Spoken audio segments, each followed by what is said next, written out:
The following is a Furnished Brothers production. Introducing your host, Rob. Put your best players out there, Mike. And Ryan. He missed the net, and it somehow went in. This is the Talking Buds podcast.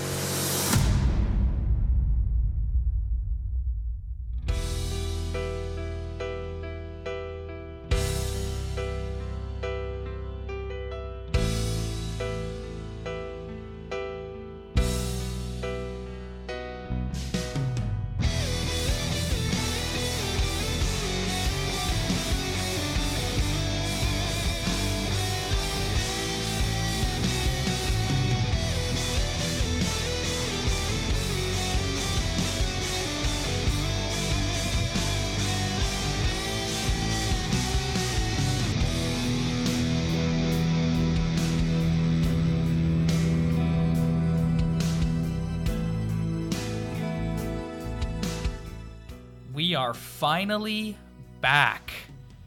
Ryan, Happy New Year, buddy. Yes, Happy New Year. It has been a long delay, and man, what a holiday. Like, today is just the first day where I've been like, holy, I'm just feeling the effects of everything that has happened over the last couple weeks. A little under the weather, but you know what?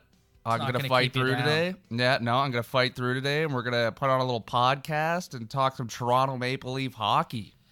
So, 2-week hiatus, little Christmas, New Year break. We thought we'd get a show in, didn't end up happening, just the busyness of the holidays. But none of that matters because it's 2019, and we are here, and we're going to kick the new year off with some heavy...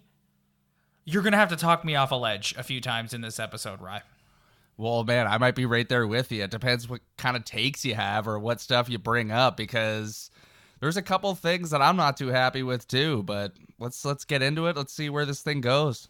So rather than going through what's happened in the last 2 weeks, everyone who listens to this podcast follows the team on a regular basis, knows what happened. So I say we jump right into current events and talk about what's going on with the team right now.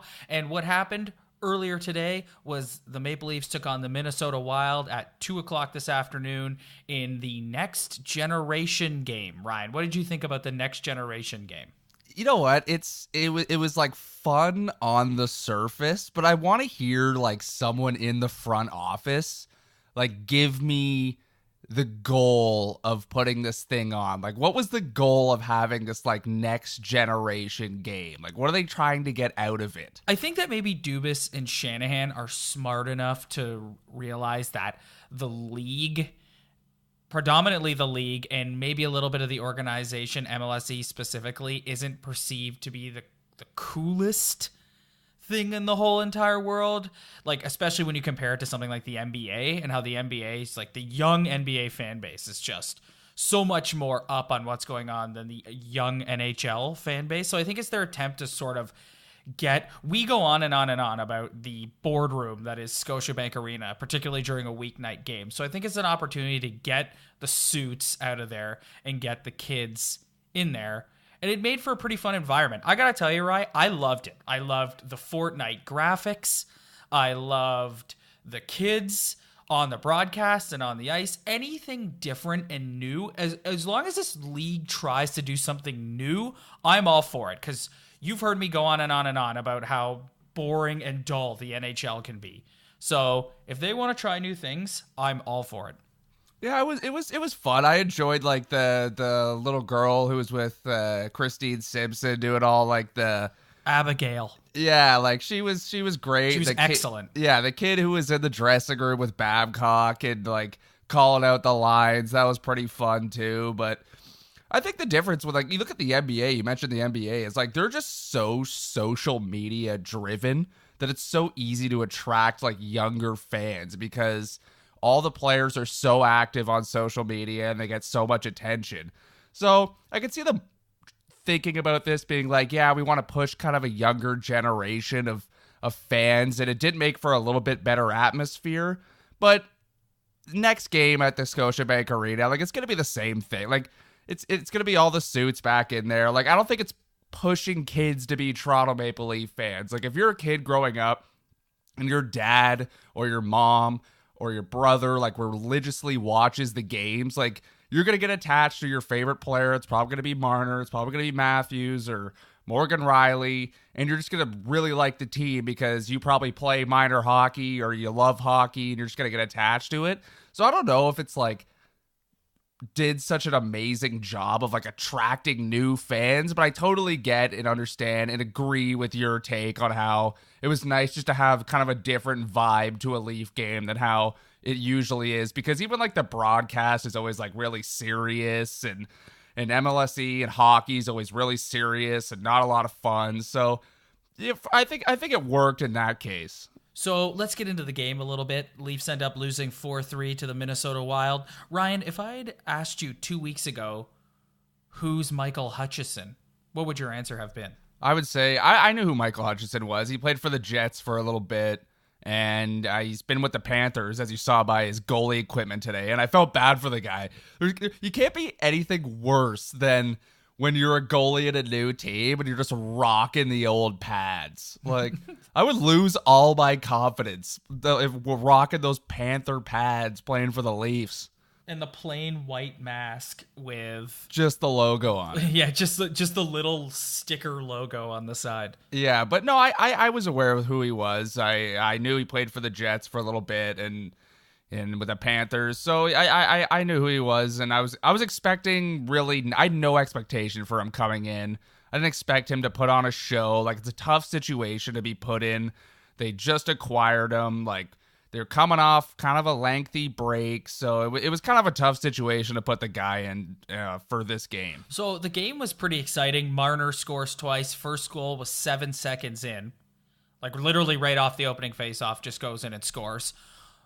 Our boy Willie Nylander finally gets the monkey on his back. But at the end of the day, the Leafs and their defensive struggles continued, and they ended up losing the game. Oh, dude, the giveaways, dude. Today was all about the giveaways. I know their forwards, when they get their chance, they can bury. We all know that. They're so skilled.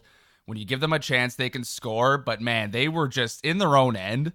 The forwards were just leaving the D out to dry all afternoon, in my opinion. Like, these guys would get the Wild would dump the puck in, the D would go back, get the puck, turn around, look for an outlet, and there was just nobody there. And they'd have to try a stretch pass, and Minnesota structured pretty well, Brucey Boudreau, and they were ready to intercept those passes because the book on the Leafs is out. It's the stretch pass, so you better game plan to stop it, and I thought they did a good job of that.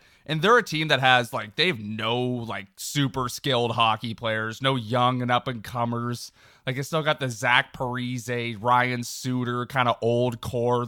I think they're the Eric Stahl. Yeah, I think they're the oldest team in the National Hockey League. So they're a team that's having trouble putting the puck in the net. But I thought they played a really good game against the Maple Leafs after the first period. Like, the Dubnyk stepped up. They played a structured game, and the Leafs had a problem giving the puck away this afternoon. Yeah, there were a couple Jake Gardner specials this afternoon. Yeah, like there was just like it was Austin Matthews had a couple fluffs in his own zone, and like that the Kadri line was invisible all night. They did nothing in their own end or offensively, and it was tough to watch at some points. Yeah, I mean, it is what it is. They played okay, lost to a better team. They got to pick it up defensively. All right, let's move on to some top storylines that are going on right now around the team. And Ryan, our worst fear has been realized. Freddy Andersen was put on IR this morning with a groin injury. Kyle Dubas taking a couple cues from Lou. This injury is very mysterious. We don't know much about it. We just know it's something to do with his groin. We started to raise our eyebrow last week when Sparks got the start in Columbus and then again against New York. And it was downplayed as sort of a minor groin injury. And he was practicing yesterday and everything. And then today we find out he's on IR. And I'm a little worried because this team gives up a lot of shots night in and night out. And if this is going to be something that is lingering and goes on for a while, this is concerning. Yeah, and if you had to take a positive take on it, It would be that this is kind of the time of year that you want him. If he's going to be injured, you might as well do it now because they have a good little buffer in their division, and they look like they're going to make the playoffs regardless. So in that case, it's fine. That's the positive. But the negative is like their goaltending depth is very concerning, and we all kind of thought that as soon as McElhaney or Calvin Pickard were let go or left on other teams claimed them on waivers at the start of the season. You need to rely on Garrett Sparks, inexperienced backup, wild card in the net, guy who's not very good positionally in the net, and then he goes down, and then now you're just kind of like, okay, we got to go pick someone up and then call up a kid that we've never even heard before. So their goaltending depth compared to a lot of other teams is very, very, very soft. Maybe the worst goaltending depth in the National Hockey League, because there's a lot of teams that have had goalies out this year, and they've had a backup come in, play well, and keep them in games. And this is starting to get a little concerning. Like, they got to start like drafting some goalies like every year to fill up their system, because they can't be having this kind of depth going forward. Well, the goaltending depth took another hit today. Freddy Andersen going on IR was probably the second most surprising story of the day when we found out that Garrett Sparks was in concussion protocol after taking a shot off the melon in practice yesterday from William Nylander. We mentioned earlier that Michael Hutchinson got the start today, and it's for that reason. So not only are they down their starting goalie, they're down their backup goalie, and Babcock played really coy after the game today, and I wouldn't be surprised if Hutchinson's in there again on Saturday against Vancouver. No, absolutely not. And to be honest, my take on it is Michael Hutchinson and Garrett Sparks are kind of the same when it comes to, like, I feel just as confident in Michael Hutchinson as I do in Garrett Sparks. Nick Kiprios agrees with you. Well, I'm not saying like he's better, but like Garrett Sparks, some night, yeah, he has a good record, okay? When you're a backup goalie, if you have a good record, that's all you can really do. And if you win hockey games, that is great. But in terms of just watching the game and watching another team get a good opportunity towards the Leafs net, I have just about as much confidence in Michael Hutchinson as I do with Garrett Sparks. I got that vibe today watching him too. He made a couple really nice saves. I thought he actually made me feel a little less nervous at times than Sparks does. Sparks gets a little flip-floppy in there sometimes for me and gets swimming around, and I thought Hutchinson, they hit some points today where he looked solid. He let in that, I think it was the third Minnesota goal. The 5-hole yeah, one. that was soft. But you're right. I think they're pretty much interchangeable. I joked about Nick Kiprios earlier because in the first intermission today, he proclaimed that Michael Hutchinson was making a statement to try and take Garrett Sparks' job. I don't see that happening. But yeah, I agree. Yeah, what I read into that comment is Nick Kiprios, a guy who's pretty dialed into the NHL, so I'm sure he has a little bit of information that Mike Babcock isn't exactly the biggest fan of Garrett Sparks. So if older I don't think you need to be dialed in to know that, Ryan. It's pretty all over. Anytime Babcock's asked a question about Sparks, it's all over his face. Yeah, and if a veteran guy, we've talked about it before, Mike loves the veterans, and if a veteran guy comes in and plays well, then Mike's like, well, why do I have to put Garrett Sparks back in? I like this guy better. He's a good pro. He's a good player. Good goalie. So Sparks will be back eventually. Concussions, you never know, but we're guessing he'll be back within the next couple of weeks. Just before we move on from this, I want to touch on Freddy again. I agree with you.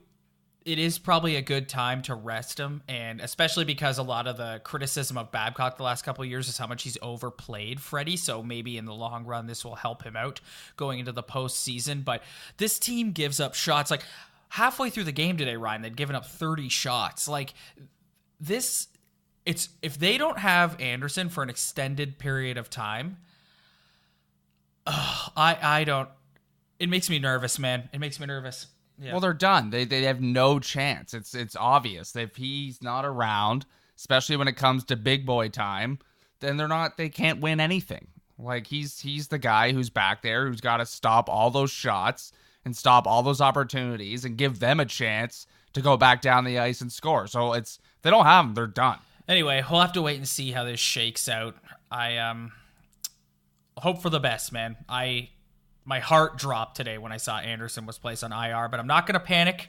We got some feedback on our Instagram saying don't panic, so that's not what I'm going to do. We're going to remain optimistic and hope that they can pull it out and get some wins here, even if Freddy's on the shelf. Now, next topic of discussion I want to get to, Ryan.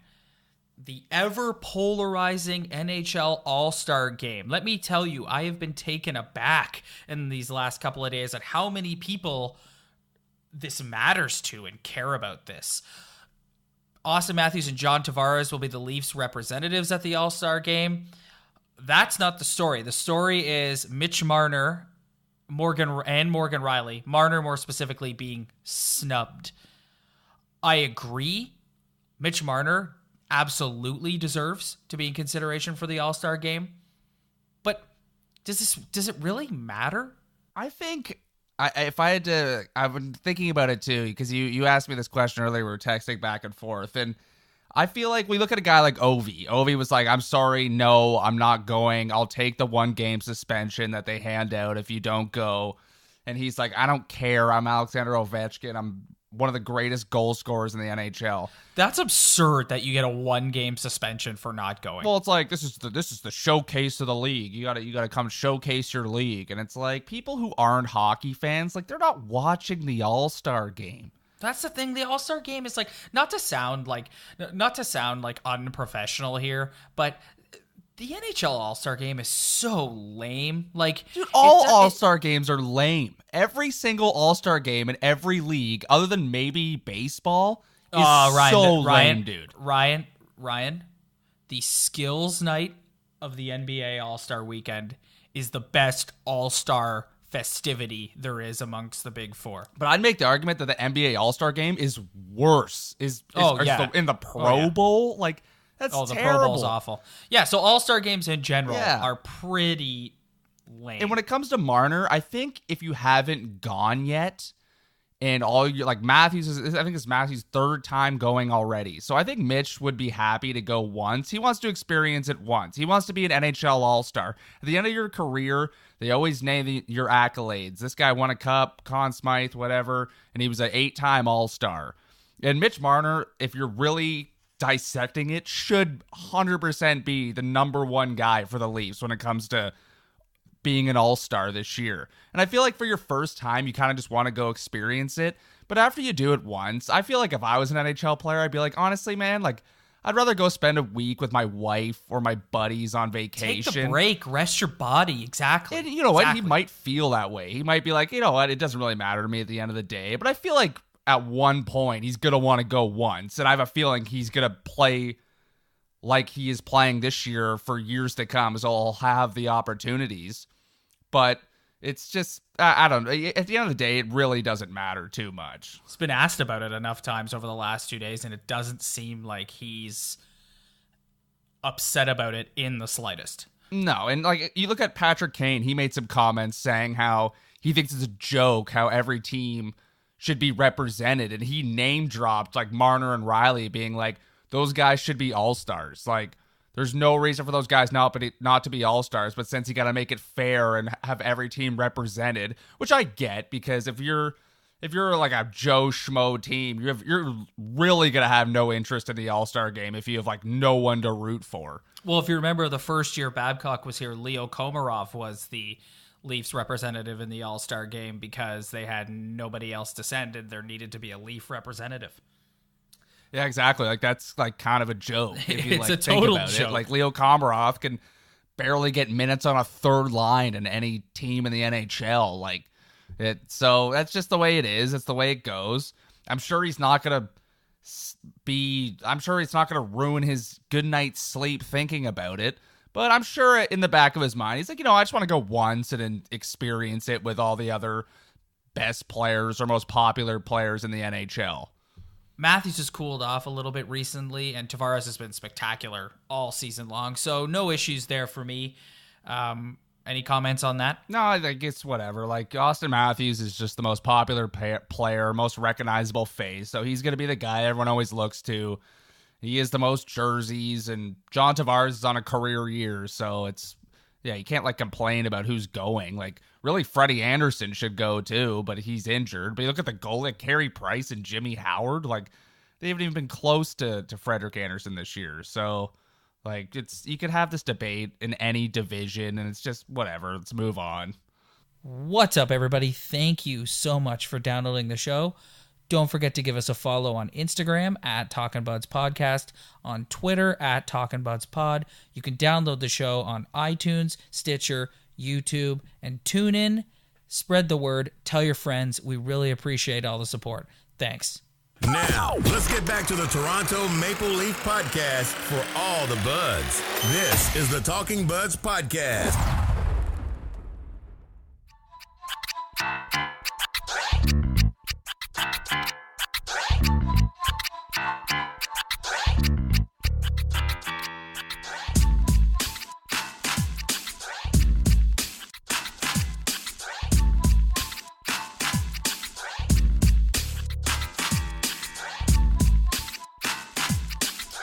All right, Rye.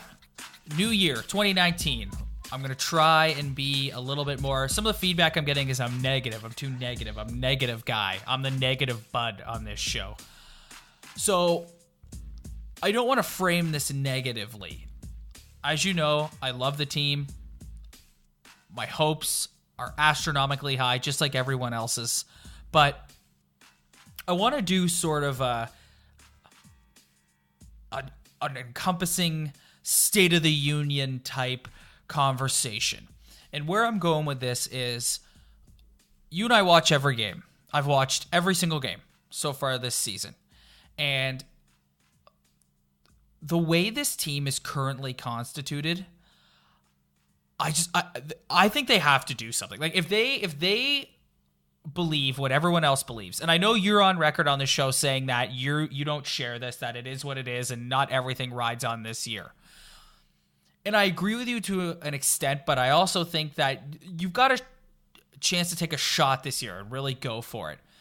I just think the way the team is currently constructed, they are headed for another first, maybe second round playoff exit, and they're going to end up playing either Boston or Buffalo in the first round. And we've talked about it before. We need improvements on the blue line. Maybe they need to get a little bit tougher. But I think it's time for Kyle Dubas to really sit down with Shanny and with Babs and say, okay, what do we got to do to take us to the next level? Because to me, it feels like the team sort of plateaued. They're good again. They beat bad teams that they should beat for the most part. And they play well against the good teams, but might not win. They gave up a ton of shots regardless of who they play. And it's just, I don't know. I don't want to start the year on a negative note, Ryan, but I'm concerned about where this team is headed and where the season could end up, or how this season could end. Yeah, this conversation is so like, I would love for them to do something too. Like I would absolutely love for them to go out and get some stud on the back end, or a guy who's gonna Alex Pietrangelo. Yeah, or even a guy like Duncan Keith who still logs like a crap load of minutes for the Chicago Blackhawks, and even though he's older, I'm sure he would step in and fit in just fine. But it's just like, what are you going to give up, and are they willing to give up what they need to give up to get what they really want? And I just don't think they're gonna do that. I just don't think Kyle Dubas is a guy who's gonna be like, we got to do something. Like, this is the year. Like, we really need to contend. I feel like you're kind of just taking it. You're looking at it like a fan's perspective, and I share that's that. Exactly it, and that's where I feel like this is heading. Because, like I said, I just see the same things over and over and over. Lazy play in the defensive zone, turnovers. Yes, very talented offensively, exciting in the offensive zone.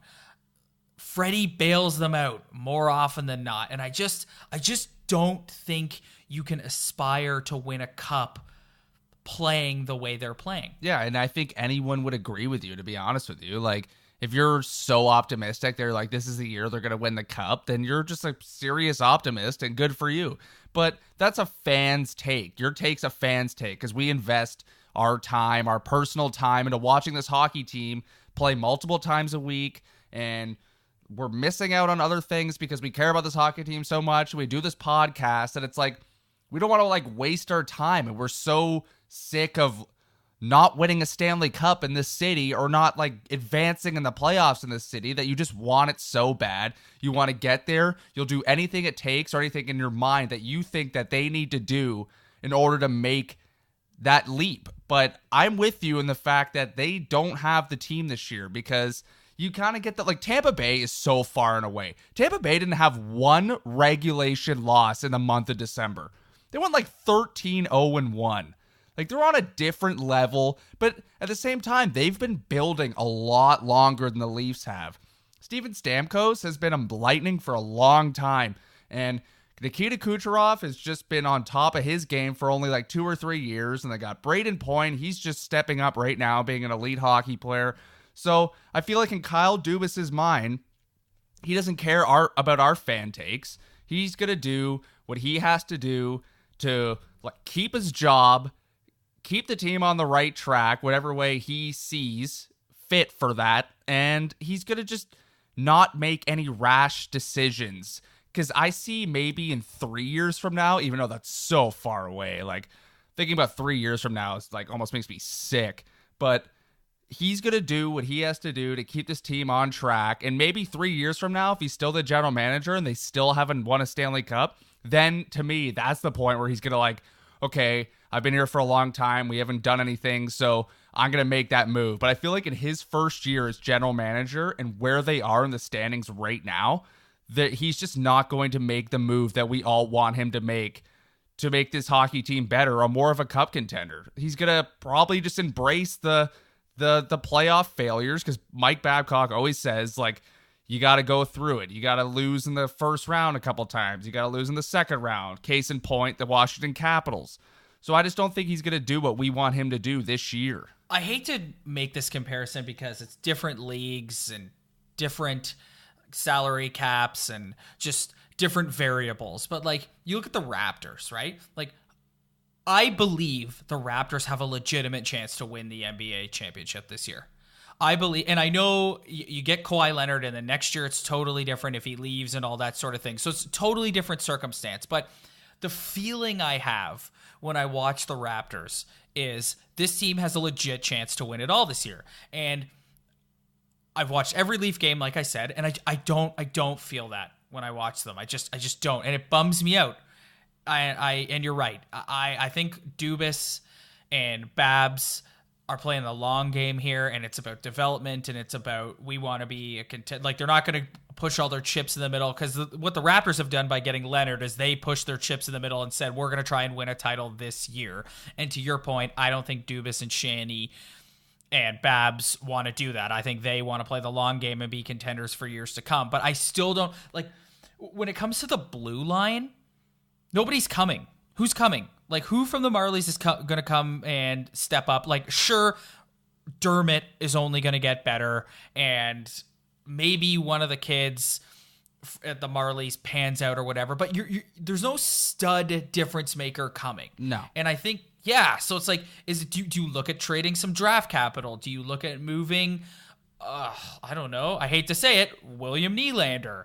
Do you look at moving Kasperi Kapanen, Nazem Kadri? Like, do you look at making moves to bring in an elite defenseman? Because I do not see this team winning a Stanley, getting a sniff of a Stanley Cup final with Ron Hainsey on their top pair. Well, if you compare it to the Raptors, maybe Kyle Dubas just has to experience more playoff failures for him to change his mindset, because Masai Ujiri got so sick of watching the Toronto Raptors get dusted in the playoffs that he said, you know what, screw it. We have a team that's going to make the playoffs every year, maybe go to the second round. If we're lucky, maybe go to the third round. But really, he didn't believe that team was a championship-winning team. So he went, you know what? I've been here for a long time. We haven't been successful. So I'm going to just go all in, trade out the franchise guy who's been maybe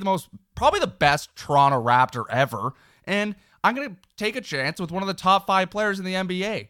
And maybe that's where Kyle Dubas has to get. Maybe because it's been 2 years of first-round exits. Maybe it's got to be 2 more years of losing in the second round or losing in the first round again, where they finally go, you know what? development's all well and good, but Austin Matthews is in his 5th year. Mitch Marner's in his 5th year, 6th year. And this is the year where we're like, we got to win something. We got to win something for the city. So maybe that's the point where they have to get. And it's parting ways with things that are important to them, because if you make that big trade for the first round picks, you get rid of first round picks, or you trade younger guys and that thing goes south, that's a kind of trade that gets you fired too. So like, it's just making that decision, coming to that point in time where Kyle Dubas can sit down with himself and be like, this is the time where I need to pull the trigger on something like this. Once again, Ryan, you just have this way of talking me off the ledge and getting me back into a more positive headspace. So you're right. Maybe that is what they need. But I'm with you though. But it does. I'm with you in the sense that as a fan, it does suck, because it's just like it to me. Like, for me personally, I just want to see them get past the first round this year. I would be happy with them going into a second round, playing whoever. To me, that's going to be a successful year for them if they just get past that first round hump. Especially if they play the Bruins, which to me, if you're looking at the Atlantic Division, that's where it's heading. And maybe they'll have home ice this time. So to me, let's just get past a first round and let's go from there. Let's not maybe a Stanley Cup is too far out of reach. Maybe just all the media talking is just gotten our expectations too high. And really let's just take baby steps. Let's get past one round. Because if you get past one, then you have the experience. You have won a playoff series. And let's see where it goes from there. I often find myself sitting here wondering, are my expectations too high? Like, have I bought into this media narrative of they have a chance to win a Stanley Cup this year? And when you watch them, it's like, no, they still got a lot to learn before they get there. And you when me and you are together, you always bring up how sometimes the media, even though we love some of the guys who work in the media, sometimes their narrative is just like, it rules all. And it's not always realistic. And we buy into these things because every morning we turn on the radio and we hear the same guys talking about the same things. So it kind of gets driven in your mind. But you got to really sit back and think in your own head, like, what are the real expectations for this hockey team? Not getting eliminated in the first round by the Boston Bruins. Which I honestly believe that's the first round matchup, because I see the Bruins kind of pulling ahead of the Sabres a little bit. I don't know that for sure. I could be wrong, but it's looking like that's what's going to happen this year. It's going to be Leafs, Bruins, first round. Let's slay the dragon. Let's conquer our demons type of round. I think the only way that this season can end in catastrophe is if they get eliminated by Boston. And notice I say eliminated. Like, so I don't care if they go 7 games and it's a brutal back and forth battle. If they lose and get eliminated by Boston in the first round for the second straight year, it's not going to be good. I agree. I'm with you with the whole game. It doesn't matter if it's 4 games or 7 games. Like, it's still going to hurt the same, and it's still going to mean the same. Like, this is a team you got to get over. Like, you got to beat this hockey team. And skill-wise, you're better than this hockey team, even though they have a great first line. But man for man, you're more skilled than them. You're less tough. Probably got a worse blue line. And the goaltending could probably go... Like, Andersen could be better one night, Rask could be better the other night, but all that doesn't matter. You just got to slay that dragon. You got to beat this hockey team, because once they get that off their back and they're going into a second round playing whoever, you're just going to feel a whole lot better as a fan, and I'm sure they're going to feel a whole lot better as a hockey team. It'll be a totally different narrative. You beat Boston, and then even if you go and get eliminated in the next round in like 4, 5, 6 games, people won't be that upset because you'll have gotten over the hump of the Bruins in the postseason. So yeah, I definitely agree with that. And it's like an extra 4. You're promised an extra 4 games after that too. Like, it's just the season extends, and we can fill up Maple Leaf Square more, and we can go to our buddy's house and have a party watching the games. Like, it just extends the season. It makes the excitement even bigger. And that's somewhere we haven't been in God knows how long, almost 20 years, like 15 years. So we want a taste of that so badly. Like, They haven't been to a second round since the lockout. Like, yeah, that's pretty since unbelievable. the first lockout, not the half lockout. Since the first lockout. Like, we just want to see an extended playoff run so we can just be excited hockey fans. Ryan, I think it is time for the first edition of Bums and Beauties in 2019. Yes, first edition 2019. Let's make it a good one. Bums and Beauties. It's time to find out who's a bum and who's a beauty. Take it away, buds.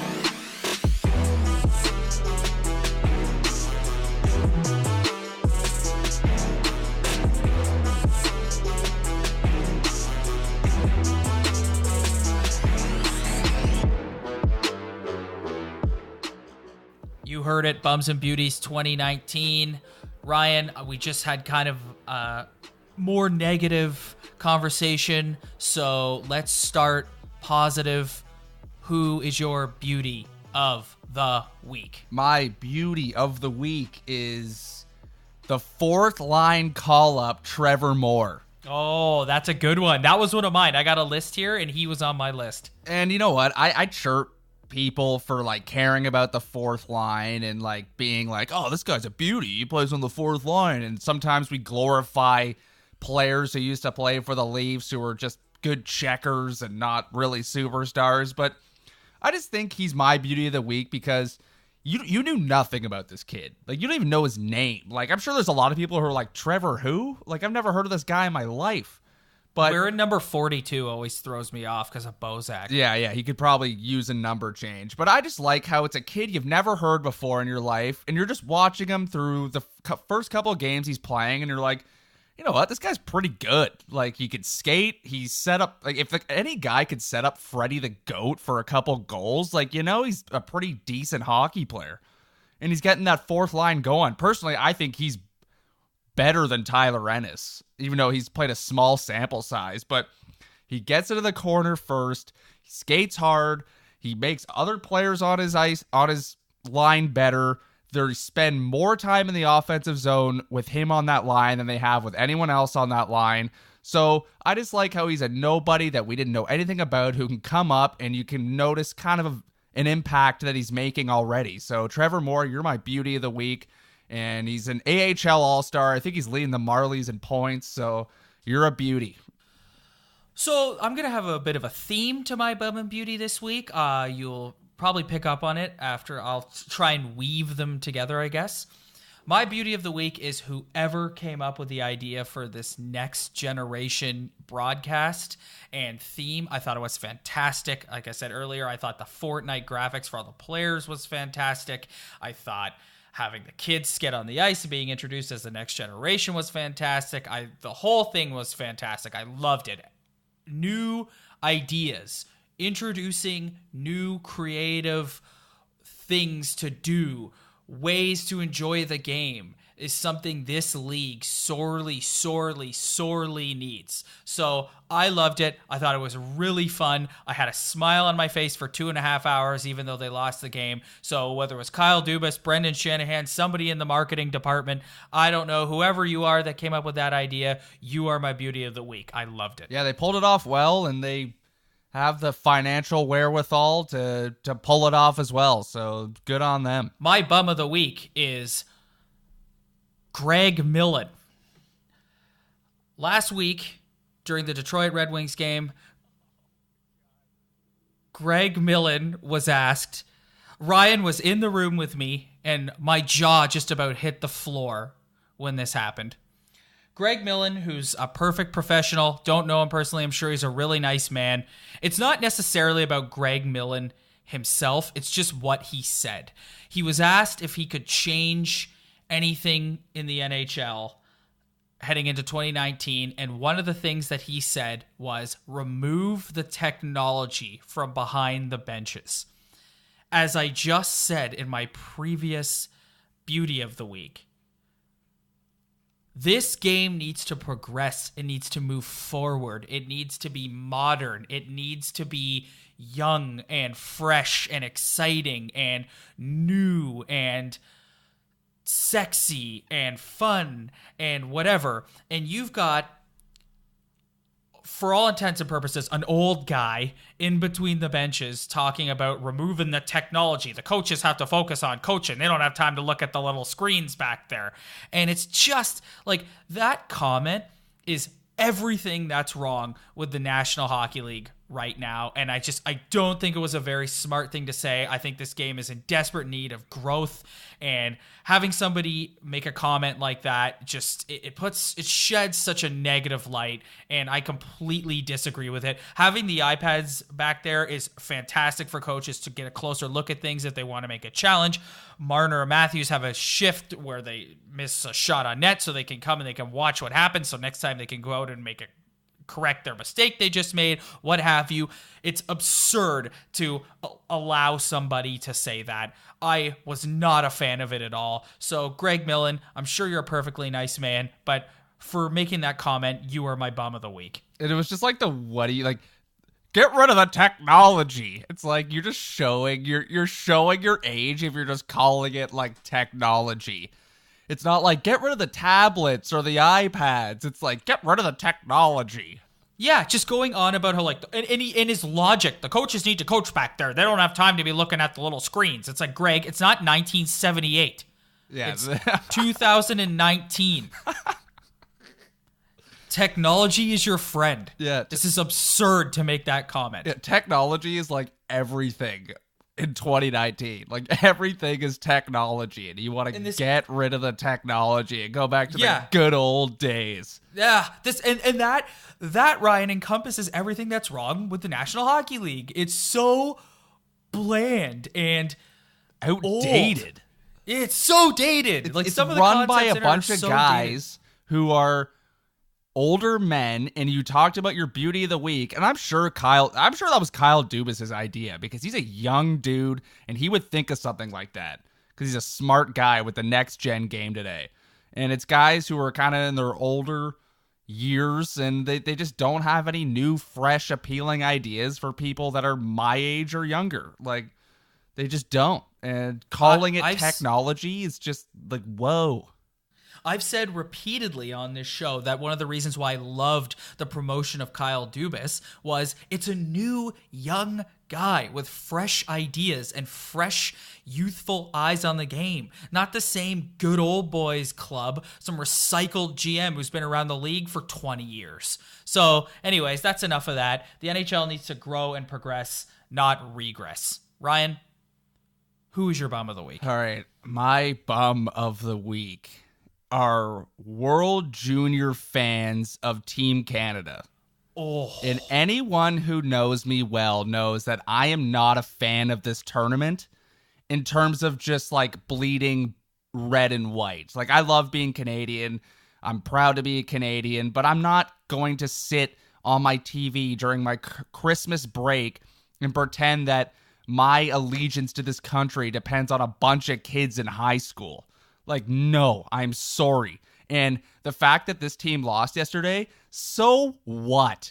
They're all in high school. They're Completely all playing against some of the best players all over the world. If you haven't noticed, there's a ton of amazing hockey players in the National Hockey League or who are from Finland, and that's a country that's getting better at hockey. But if you're seriously going on Twitter and ripping high school kids for losing a hockey game, and just the fact that you care about that tournament that much, that's a joke. Like, that is an absolute joke, and you need to get a life or a new hobby. Like, well, it's what we talk about with the Leafs. We talk about this with the Leafs all the time, too. It's just people get so carried away. I think it's worse. I think it's worse. Oh, for sure. Well, this is for sure worse, because the thing about the Leafs is, first of all, it's never okay to call someone a name on social media. But they're professional athletes. They're getting paid millions of dollars. It goes with the territory that people are allowed to have an opinion of you when you're a pro athlete and you're making that much money. That's part of the reason why you're paid so much money. But to your point, these are high school kids out there having the opportunity to represent their country, and it's a fun thing that everyone should be involved with. And getting so upset and worked up because they lost to a damn good Finland team is, yeah, it's absurd. And losing to a damn good Russian team, too. And if you just love hockey, I get it. If you love hockey and you just love watching younger kids play a freewheeling style and in a high pressure environment, then great. Like, watch away. I watched the Canada-Russia game. Great game. Exciting game. But these kids lost a hockey game against a good team. And for Leaf fans, I think it's like, okay, the Leafs haven't won in forever. So there's generations and generations of fans that are piling up and are upset because they want to see a winner. This team has won this tournament a million times and have medaled in this tournament a million times. In the 1 year they get knocked out and don't medal on home ice, you're going to go on and take digs at high school kids? Like, you're a complete loser. Loser if you do that. Yeah, it's gutless. It drives me nuts. Oh my. Like, you're you saw tough Sid guy, Sixero. You're a tough guy hiding behind your Twitter account or your Instagram account. And you saw Sid Sixero go off yesterday being like, these kids are under a ton of pressure. And it's like, they shouldn't be. No. They should just go out and have fun and play for their country. They're all kids that are probably going to be drafted in the NHL and are high prospects. And you know what? The world is getting better at hockey. And if you are sitting there watching Team Canada beat up a Denmark team 14-0, and you're sitting there beaming with Canadian pride because you watched your team kick the crap out of a country that isn't good at hockey and are trying to get better, then you're a loser. And if you get upset about these kids losing a hockey game in a tournament that they've won a million times, then you're a complete loser and you're my bum of the week. Oh, well, there you have it. Couldn't agree with you more, buddy. This tournament, just like, if you love hockey, watch it, but just don't act like you're like an all-time Canadian if you're just like so into it. Oh, Team Canada. It's like, get a life. Like, come on. All right, before we do the first tuts of 2019, we'll do our usual look ahead. Saturday night, the Vancouver Canucks are in town. Elias Pettersson, or Peterson, or I think that's it. What is it? What is it? Pettersson or Peterson? Yeah, there Elias Pettersson, Elias Peterson, Elias Petter. I don't know. It's just whatever you want to call the guy. The media can't stop talking about him because he's a beauty. But so they're in town Saturday night, hockey night in Canada. Can we just talk about for 1 second the epic night of sports that is this coming Saturday night? It's incredible. You've got on at the same time, like this is if this is not a multi-screen night, I don't know what is. You got the exciting young Vancouver Canucks in town to take on our beloved Toronto Maple Leafs. Then you've got the Toronto Raptors against the Milwaukee Bucks, two first-place teams in the East. First and second in the East. Keep changing out. Exciting matchup. Then you've got the Seattle Seahawks at Jerry World to take on the Dallas Cowboys in the NFL playoffs. If that's not a 3-screen sports night, I don't know what is. Yeah, what's your... I know we're doing a Leaf podcast, but honestly, like, it might be third on the depth chart. Oh, like, yeah. I'm looking forward to Jerry World the most. Oh, yeah, Jerry World, the Seahawks at Jerry World's incredible, and the Raptors against the Milwaukee Bucks, the emerging Milwaukee Bucks, is also really, really exciting matchup. So that have your multiple screens ready for that one, folks. Then on Monday, the Leafs... Then on Monday, Nashville Predators at Scotiabank Arena taking on the Leafs.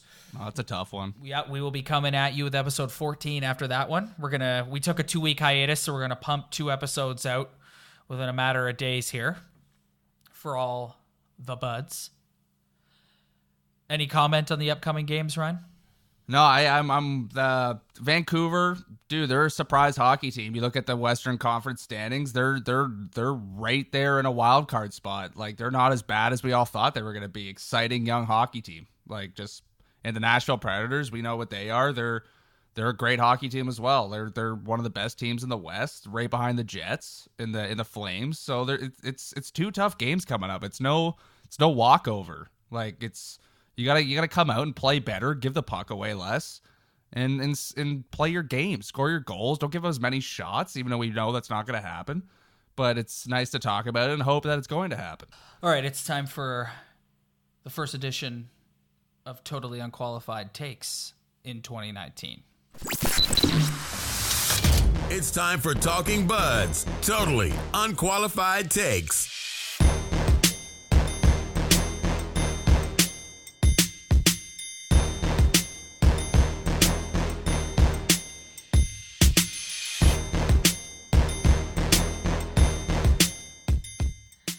Ryan, if you go back 2 weeks ago to our last episode and check the tape, I said the Leafs would get 6 out of a possible 6 points, and the Leafs did, in fact, get 6 out of a possible 6 points. Yeah, you're just going to rub it in on these tuts now. Like, you're just dummying me in these totally unqualified takes this year. At the end of the season, we'll look back and do a we gotta do final like a tally. special recap episode of just like the quick takes and just show how on you are and how brutal I am. All right, you go first. What's your totally unqualified take? All right, well, you brought up the Saturday billing of Raptors, Leafs, and a playoff football. So I'm gonna go Leafs over Canucks. Then I'm gonna go Bucks over Raptors. As much as I love the Raptors, I'm gonna go Bucks over Raptors.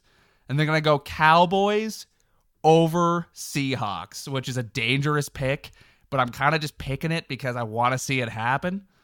But that's going to be my tut. Those are going to be my 3, and hopefully I go 3 for 3. Who knows? Might go 0 for 3, but that's just what I'm feeling right now. That's my tut. Since we're coming back on Monday, I've got to keep it sort of contained to these next 2 games. So we don't know what's going to happen with Garrett Sparks, if he comes back or not. I don't see Freddy being ready to go on Saturday or Monday. So we don't know what's going to happen with Garrett Sparks, but I'm going to controversy. I'm going to create controversy. If Michael Hutchinson gets another start and plays well, this narrative of Hutchinson is going to replace Sparks ain't going anywhere. Even if they lose, but they lose close like they did today, and he plays well, we will be back on here on Monday night talking about Hutchinson and Sparks. So that's my totally unqualified take. This coming Monday, and we'll start the show off on Monday, if I'm right or not, we will start the show off on Monday talking about Michael Hutchinson and Garrett Sparks. Yeah, and that's just a narrative it's just a Toronto narrative. We're dying for a new one. So let's let the new guy comes in, and especially goaltending related, we're just itching for a narrative. So let me do a take on yours. Okay. I'm predicting the Leafs beat the Canucks, pull one out. I'm predicting the Raptors beat the Bucks in Milwaukee. Kawhi Leonard goes off big. And I'm predicting Russell Wilson goes into Jerry World and upsets the Dallas Cowboys. Yeah, I feel like that's the smart choice, is really going with Russell Wilson, because we've seen Russell Wilson pull out some just ridiculous playoff football games in the past. But I'm trying to will my prediction to a Jerry World victory, because I just think Zeke's going to eat. And the Seahawks they have a middle of the pack run defense. So if anybody's listening to us, DM us on Instagram a picture of your setup. So if you've got like multiple screens, or you got laptop, you got 2 TVs, you got a bunch of laptops, you got an iPad, whatever it is, send us a DM of your setup. We'd love to see how people are taking it. I live for nights like this Saturday. Me personally, I'm the older of the two of us, as some of you have probably figured out by now. My favorite thing to do at 30 years old is sit down and enjoy a night of epic sports like this one. So if you got a good setup going on Saturday night, we want to see it. Oh yeah, for sure. I know there's a couple. I don't know if you love football. I know there's a couple of Cowboys fans that listen to this thing. So I want to see you wearing your jerseys. I want to see your screens set up. I want to hear your predictions. To those Cowboys fans, I hope you get the W on Saturday night, but Russell Wilson scares me. Anyway, this is a Leaf podcast. That'll do it for episode 13. Thank you very much, everybody, for listening. If you follow us on Instagram, you probably noticed that over the Christmas break, we had some Talkin' Buds merchandise made. Ryan, little Talkin' Buds hats. If anybody wants one, hit us up on Instagram with your name and address, and we'll make sure one makes your way. Send one over to you, and we're probably looking to get some more stuff in the future. Yep. Don't want to stickers, some T-shirts, something like that. Don't want to overpromise, but there's probably going to be something in the future. So anybody wants a hat, let us know. We'll send you one. Oh, yeah. Ryan, enjoy the games on Saturday night. We'll talk on Monday.